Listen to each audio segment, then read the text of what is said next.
चलिए आज की वीडियो में आप सभी का बहुत बहुत स्वागत है। जैसा कि हम देखने वाले हैं, माध्यमिक शिक्षा बोर्ड कक्षा 10वीं का विज्ञान का पेपर है ये। तो ये अपना खंड ऐसे शुरू हो रहा है। खंड में आपको 18 क्वेश्चन MCQ देखने को मिलेंगे, मतलब कि बहुविकल्पात्मक क्वेश्चन आपको यहाँ पे देखने को मिलते हैं। इसमें से आपको एक ऑप्शन पे टिक करना होता है क्या। तो देखिए पहला क्वेश्चन है आपका, श्वेत फोटोग्राफी में किस यौगिक का प्रयोग होता है। तो इसमें होता है आपका AgBr का। B is the correct answer रहेगा आपका। सोने को कठोर बनाने के लिए उसमें क्या मिलाया जाता है। तो उसमें मिलाया जाता है तांबा। अगर तांबे की जगह ऑप्शन में अगर चांदी, तो फिर आप चांदी को टिक करोगे क्या। किसी उत्प्रेरक का उपयोग साधारणतः वनस्पति तेलों के हाइड्रोजनीकरण में किया जाता है। तो किसका प्रयोग किया जाता है, वो किया जाता है आपका निकेल का। जल का विद्युत अपघटन करने पर कौन सी गैस प्राप्त होती है। तो वो प्राप्त होती है आपको हाइड्रोजन व ऑक्सीजन, दोनों गैस आपको प्राप्त होती है। सार्वत्रिक सूचक के pH चार्ट के अंतिम सिरों पर दिखने वाले दो रंग कौन कौन से होते हैं लाल व नीले रंग। ब्यूटेनॉन चतुर्कार्बन यौगिक जिसका प्रकारात्मक समूह है, तो वो रहता है आपका कीटोन। अधिकांश कोशिकीय प्रक्रमों के लिए ऊर्जा की मुद्रा कार्य करता है, तो वो करता है एडिनोसिन ट्राइफॉस्फेट, मतलब कि ATP। किस हार्मोन के निर्माण हेतु आयोडीन आवश्यक है, वो होते हैं थायरोक्सिन।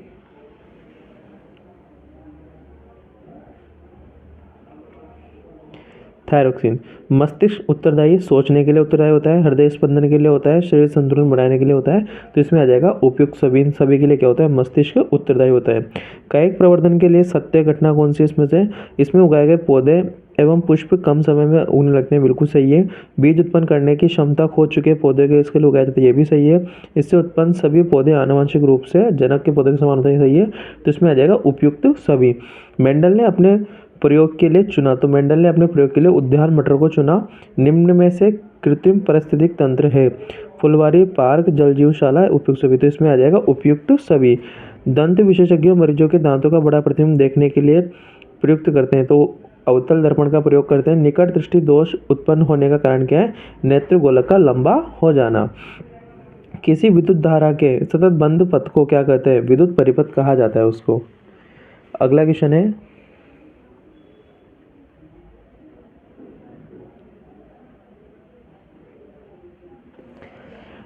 प्रतिरोध R के किसी तार के टुकड़े को 5 बराबर भागों में काटा जाता है। इन टुकड़ों को फिर पार्श्व क्रम में संयोजित कर देते हैं। यदि संयोजन का तुल्य प्रतिरोध R डैश है, तो R/R डैश अनुपात का मान क्या होगा।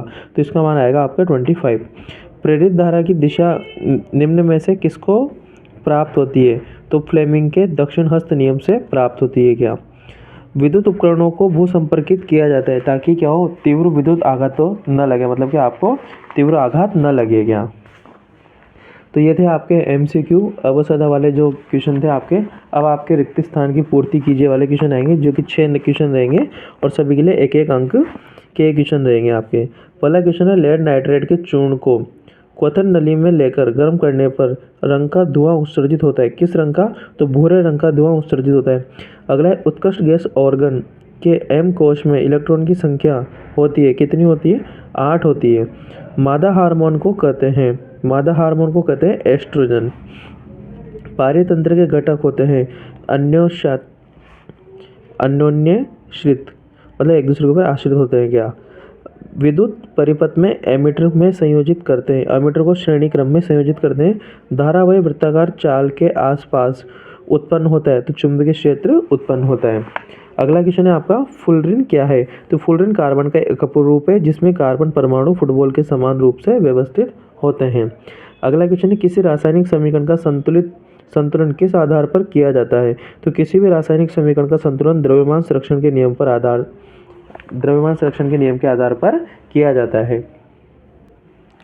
अगला क्वेश्चन है, बेकिंग सोडा के निर्माण में प्रयुक्त समीकरण लिखिए। तो इसमें आप लिख सकते हैं NaCl plus H2O plus CO2 plus NH3। Then क्या बन जाएगा, NH4Cl प्लस आपका बेकिंग सोडा या NaHCO3 यहाँ पे आपको प्राप्त हो जाएगा क्या। उन धातुओं के नाम बताइए जो न तो शीतल जल के साथ क्रिया करते हैं और न ही गर्म जल के साथ अभिक्रिया करते हैं, परंतु भाप के साथ अभिक्रिया कर ऑक्साइड व हाइड्रोजन प्रदान करती है। तो उसका नाम है एल्यूमिनियम, आयरन तथा जिंक। ये तीनों धातुएं क्या करती हैं, ये क्रिया करती हैं। एंजाइम क्या होते हैं, एंजाइम कार्बनिक जैव उत्प्रेरक होते हैं जो विभिन्न जैव रासायनिक क्रियाओं की दर को क्या कर देते हैं, बढ़ा देते हैं। पश्चिम मस्तिष्क के उस भाग का नाम बताइए जो श्वसन को नियंत्रित करता है। Medulla oblongata. क्या होता है वो? Medulla oblongata. स्पायरोगायरा में प्रजनन किस विधि से होता है? तो स्पायरोगायरा में खंडन विधि के द्वारा क्या होता है, प्रजनन होता है। जीन कहाँ स्थित होते हैं? तो जीन गुणसूत्रों पर स्थित होते हैं। विवर्तन प्रभाव की व्याख्या प्रकाश की किस प्रकृति द्वारा की जा सकती है? तो विवर्तन प्रभाव की व्याख्या प्रकाश के तरंग प्रकृति के आधार पर की जा सकती है। कॉर्निया स्वच्छ मंडल किसे कहते हैं? मानव नेत्र में प्रकाश एक पतली झिल्ली से होकर प्रवेश करता है, इस झिल्ली को कॉर्निया स्वच्छ मंडल कहा जाता है। बल्ब के तंतुओं को बनाने के लिए टंगस्टन के किस गलनांक का उपयोग किया जाता है? तो टंगस्टन का गलनांक 3380 डिग्री सेल्सियस का प्रयोग यहाँ पे किया जाता है। चुंबकीय क्षेत्र किसे कहते हैं? किसी चुंबक के चारों ओर वह क्षेत्र जिसमें उसके बल का संसूचक किया जाता है चुंबक का चुंबकीय क्षेत्र कहलाता है। ये आपका खंड पूर्ण रूप से यहाँ पे समाप्त होता है। अब आपके खंड वही स्टार्ट होता है। ये आपके 2-2 नंबर के क्वेश्चन यहाँ से पूछे जाते हैं।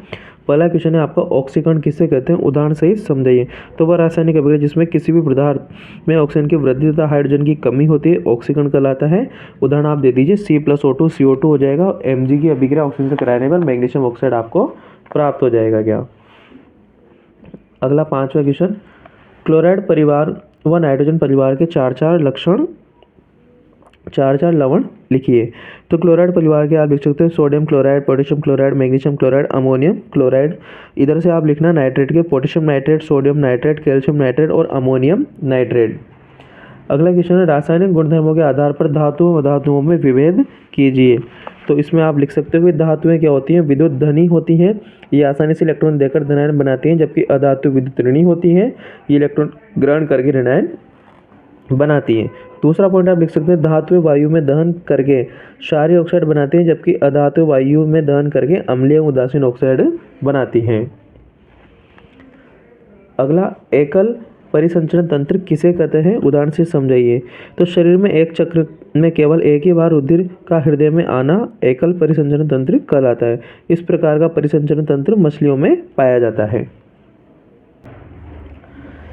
अगला क्वेश्चन, जब एड्रेनलिन रुधिर में स्रावित होती है तो हमारे शरीर में क्या अनुक्रिया होती है? तो एड्रेनलिन हार्मोन सीधा रुधिर में स्रावित होता है एवं शरीर के विभिन्न अंगों तक पहुंचा दिया जाता है। एड्रेनलिन हृदय सहित लक्ष्य अंगों या विशिष्ट तत्वों में कार्य करता है। परिणाम स्वरूप हृदय की धड़कन बढ़ जाती है ताकि पेशियों को अधिक ऑक्सीजन की आपूर्ति हो सके। पाचन तंत्र, त्वचा, रुधिर आपूर्ति कम हो जाती है क्योंकि इन अंगों में छोटी धमनियां आसपास पेशियों से सिकुड़ जाती हैं और ये रुधिर की दिशा हमारी कंकाल पेशियों की ओर देता है। डायफ्राम तथा पसलियों के पेशी के संकुचन से श्वसन दर भी क्या हो जाती है? बढ़ जाती है और ये सभी अनुक्रियाएं मिलकर शरीर को संकट से निपटाने के लिए क्या करती हैं? तैयार करती हैं। अगला क्वेश्चन है आपका डीएनए प्रतिकृति का प्रजनन में क्या महत्व है? तो डीएनए की प्रतिकृति बनना प्रजनन की मूल घटना है। डीएनए की प्रतिकृति बनाने के लिए कोशिकाएं रासायनिक अभिक्रिया करती है। इससे जनन कोशिका में डीएनए की 2 प्रतिक्रियाएं बनती है। डीएनए की प्रतिकृति बनने के साथ साथ दूसरी कोशिका संरचनाओं का सृजन भी होता है। इसके बाद डीएनए की प्रतिक्रिया अलग होकर 2 कोशिकाओं का निर्माण करती है। इस प्रकार जनन में 2 कोशिकाओं को बनाने के लिए डीएनए की प्रतिकृति आवश्यक है। 10वां क्वेश्चन है शुद्ध लंबे और अशुद्ध संकर लंबे पौधों से आप क्या समझते हैं? और इसमें सेकंड क्वेश्चन है प्रभावी लक्षण तथा अप्रभावी लक्षणों में अंतर लिखिए। तो पहले वाले में आप लिख सकते हो कि शुद्ध लंबे पौधे ऐसे पौधे जिनमें तने की ऊंचाई को नियंत्रित करने वाले दोनों कारक या जीन लंबेपन को हो, मतलब कि कैपिटल TT शुद्ध लंबे पौधे कहलाते हैं। अशुद्ध लंबे पौधे ऐसे पौधे जिनमें पौधे की ऊंचाई नियंत्रित करने वाले दोनों कारकों में से एक लंबेपन का तथा दूसरे बौनेपन का, मतलब कि कैपिटल T और स्मॉल t का हो। तो लंबेपन के लक्षण का प्रभावी होने के कारण ऐसे पौधे भी शुद्ध लंबे पौधे के समान ही होते हैं। सेकंड वाले में प्रभावी लक्षण में लिखना है आपको कि भाई ऐसे लक्षण जो F1 पीढ़ी में अपने प्रभाव को प्रकट करते हैं प्रभावी लक्षण कहलाते हैं, और जो F1 पीढ़ी में अपने प्रभाव को प्रकट नहीं करेंगे अप्रभावी लक्षण कहलाएंगे।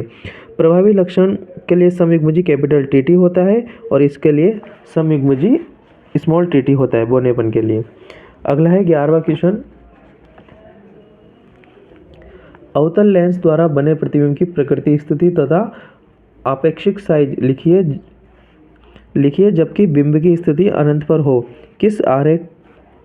किरण आरेख भी खींचिए। तो इसमें प्रतिबिंब फोकस F1 पर बनेगा। प्रतिबिंब की अपेक्षा में साइज अत्यधिक छोटा, बिंदु के आकार का होगा और इसकी प्रकृति आभासी और सीधी होगी। इसके लिए आपको डायग्राम बनाना है लेंस का। मोतियाबिंद से आप क्या समझते हैं? इसका उपचार संभव है। कभी कभी अधिक आयु के कुछ व्यक्तियों का नेत्र का क्रिस्टलीय लेंस दूध या धुंधला हो जाता है। इस स्थिति को मोतियाबिंद कहते हैं। इसके कारण नेत्र की दृष्टि में कमी या पूर्ण रूप से दृष्टि से हो जाता है। मोतियाबिंद की शल्य चिकित्सा के पश्चात वापस लौटाया जा सकता है। 13वां क्वेश्चन है 2 किलोवाट शक्ति अनुमातांक एक विद्युत तंदूर किसी घरेलू विद्युत परिपथ 220 वोल्ट में प्रचलित किया जाता है जिसका विद्युत धारा अनुमातांक 5 एम्पीयर है। इससे आप किस परिणाम की अपेक्षा करते हैं, स्पष्ट कीजिए। तो इसमें आप डायरेक्ट शक्ति का फॉर्मूला लगा के P = 2kW लगा देना और धारा का सूत्र लगा देना I = P/V। तो इससे आपका आंसर आ जाएगा क्या। इसी के साथ सेक्शन बी भी यहाँ पे आपके कंप्लीट होता है। अब आपको खंड स देखना है क्या। खंड स में आपको 3-3 नंबर के क्वेश्चन देखने को मिलते हैं जिसमें आपको अथवा करके भी क्वेश्चन दे दिए जाते हैं और ये दीर्घोत्तरात्मक प्रश्न होते हैं। पहला क्वेश्चन इसमें लिटमस प्राकृतिक सूचक है या कृत्रिम। श्वेत कपड़े पर लगी सब्जी के दाग पर साबुन लगने पर वह लाल व भूरा हो जाता है, क्यों? और अम्लों में अम्लीय गुण व क्षारकों में क्षारकीय गुण किसके कारण होता है? तो इसमें आप लिख सकते हो भाई लिटमस पत्र एक प्राकृतिक सूचक है। श्वेत कपड़ों पर लगे सब्जी का दाग साबुन लगने पर वह लाल भूरा हो जाते हैं क्योंकि सब्जी में स्थित हल्दी क्षारीय साबुन से क्रिया करके लाल भूरा रंग देती है और हल्दी भी लिटमस के समान एक प्राकृतिक सूचक होती है।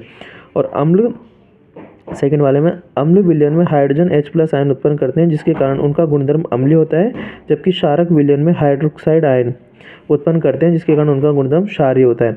अथवा वाले क्वेश्चन में आपको क्लोर क्षार प्रक्रिया समझानी है और समीकरण भी इसमें देनी है और इसमें जो उत्पाद बन रहे हैं उनके उपयोग भी आपको बताने हैं क्या। अगला क्वेश्चन है गर्भ निरोधक किसे कहते हैं? महिलाओं द्वारा उपयोग में लिए जाने वाली गोली का वर्णन कीजिए। शुक्र जनन एवं अंड जनन में 2 अंतर लिखिए। अथवा करके एक और क्वेश्चन है इसमें DNA की प्रतिकृति बनाने के साथ साथ दूसरी कोशिकीय संरचनाओं का सृजन क्यों आवश्यक है?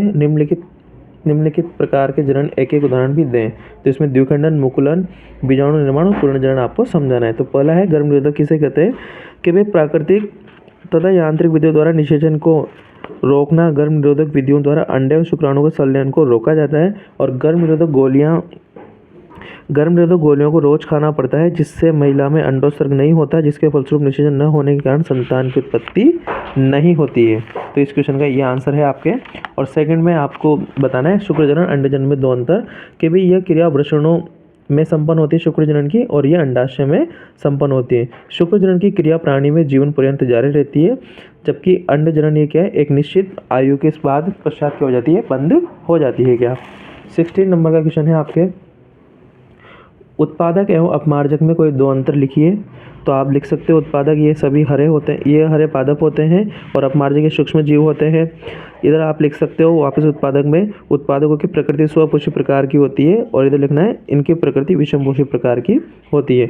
मानव निर्मित पदार्थ जैसे कि प्लास्टिक का अपघटन जीवाणु अथवा दूसरे मृतजीवी द्वारा क्यों नहीं हो सकता? तो जीवों द्वारा खाए गए भोजन का पाचन विभिन्न एंजाइमों द्वारा किया जाता है। एंजाइम अपनी क्रिया में विशिष्ट होते हैं। किसी विशेष प्रकार के पदार्थ पाचन अपघटन के लिए विशिष्ट एंजाइम की आवश्यकता होती है। प्राकृतिक खाद्य पदार्थ वस्तुओं के पाचन अपघटन के लिए जीवों में एंजाइम पाते हैं, परंतु निर्मित पदार्थ जैसे कि प्लास्टिक के अपघटन हेतु कोई एंजाइम नहीं पाया जाता। यही कारण है कि प्लास्टिक का अपघटन जीवाणु अथवा दूसरे मृतजीवी द्वारा नहीं हो सकता। अथवा में आपको दिया गया क्वेश्चन पोषक स्तर से आप क्या समझते हैं? पारितंत्र में पोषक स्तरों को एक अनुपात चित्र द्वारा दर्शाइए या फिर पारितंत्र को परिभाषित कीजिए। तो आप इसको भी कर सकते हो गया। अगला आपको क्वेश्चन दे रखा है कि दिए गए परिपथ में ये एक परिपथ दे रखा है, इसमें संयोजन का कुल प्रतिरोध निकालना है आपको। ठीक है, सबसे पहले आप इनको समांतर क्रम से करिए ताकि क्या एक श्रेणी में हो जाएंगे। 1 ओम प्रतिरोध में धारा वो ज्ञात करनी है आपको। बिंदु बी व सी के मध्य विभवांतर की गणना करनी है। बी व सी में मध्य जो विभवांतर है उसकी गणना भी आपको करनी है क्या। ठीक है, पाशरों क्रम संयोजन के नियम से ये हो जाएगा क्या। अथवा करके भी आपको एक क्वेश्चन दे रखा है, कौन से कारक है जिन पर एक चालक का प्रतिरोध निर्भर करता है, प्रतिरोधकता को परिभाषित करने तथा इसका एसआई मात्रक भी लिखिए, या दिए गए परिपथ में कुल प्रतिरोध एवं प्रवाहित कुल धारा का मान बताइए। तो इस वाले क्वेश्चन में आपको ये वाला करने है क्या। इसी के साथ सेक्शन सी भी आपका खंड स समाप्त होता है। खंड द, ब्यूटेन के लिए आप कितने संरचनात्मक समावयवता का चित्रण कर सकते हैं, उसको आपको बताना है। एसिडिक एसिड तथा एथिल अल्कोहल का सूत्र तथा प्रकारात्मक समूह लिखिए। अथवा करके विषम परमाणु किसे कहते हैं, हेटेरो एटम्स किसे कहते हैं। क्रियात्मक समूह कीटोन का अनुलग्न क्या होता है, ऑक्सीकारक किसे कहते हैं, उत्प्रेरक किसे कहते हैं। जो भी आपको इनमें सूटेबल लगे, ये दीर्घोत्तरात्मक निबंधात्मक प्रश्न है, इसके लिए 4-4 अंक आपको मिलते हैं क्या। अगला क्वेश्चन है आपके 19, मनुष्य के आमाशय में श्लेष्म की क्या भूमिका होती है, वो आपको बतानी है। पत्तियों में प्रकाश संश्लेषी अंग क्यों कहा जाता है, रुधिर क्या है, इसका कौन सा घटक गैसीय परिवहन में सहायक होता है क्या। अथवा करके एक और क्वेश्चन दे रखा है इसी में, प्रकाश संश्लेषण के लिए आवश्यक कच्ची सामग्री पौधे कहाँ से प्राप्त करते हैं, और आमाशय में पाए जाने वाले अम्ल का नाम व कार्य बताना है। पाचक एंजाइम के क्या कार्य हैं, ये भी आपको इसमें बताने हैं। तो जो क्वेश्चन आपको बिल्कुल सूटेबल लगे कि हाँ यार मुझे तीनों क्वेश्चन आए, तो आप ऊपर वाले कीजिए, नहीं तो नीचे वाले कीजिए। यूँ कि आप 2 इसमें से करते हो और 1 इसमें से करते हो, ताकि आपको नंबर नहीं मिलेंगे। इसलिए आपको जो भी करना है 1 वाले क्वेश्चन ही करने हैं क्या। 20वां क्वेश्चन, लेंस की क्षमता का सूत्र तथा मात्रक लिखना है आपको। सेकंड क्वेश्चन है इसी में, लेंस के आवर्धन की परिभाषा दीजिए, वो वाहनों के पश्चिम दृश्य दर्पण के रूप में प्रयुक्त गोलीय दर्पण का नाम लिखिए। थर्ड क्वेश्चन है, यदि एक गोलीय दर्पण की वक्रता 14 सेंटीमीटर है तो इसकी फोकस दूरी ज्ञात कीजिए। अथवा है आपको निम्न लेंस को प्रकाशीय केंद्र 2f1 तथा f1 दूरी के मध्य स्थित किसी बिंदु पर स्थित बिंब का प्रतिबिंब बनाने के लिए किरण चित्र आरेख बनाइए तथा प्रतिबिंब की प्रकृति लिखिए। इसमें है उत्तल तथा अवतल, इन दोनों में आपको लिखना है। जहाँ यहाँ f1 दिए गए लेंस की फोकस दूरी है। अगला क्वेश्चन है इसमें, सौर भट्टी में उपयोग लिए जाने वाले दर्पण का नाम लिखिए तथा इसका किरण आरेख भी बनाइए। दर्पण सूत्र लिखिए, क्या यह उत्तल अवतल दोनों दर्पणों के लिए समान रूप से उपयोगी है। इस प्रकार ये आपका मॉडल पेपर फिनिश होता है। सारे मॉडल पेपर हम आपको सुविधा के लिए डाल रहे हैं, आप अच्छे से रिवीजन कीजिए। आपकी तैयारी को बूस्ट करने के लिए हम आपके लिए मेहनत कर रहे हैं। तो चैनल को लाइक शेयर सब्सक्राइब करते रहिए, और आपको अपने मित्रों को भी इस चीज़ को साझा करना है ताकि उनका भी अच्छे मार्क्स आ सके बोर्ड परीक्षाओं में। तब तक के लिए धन्यवाद।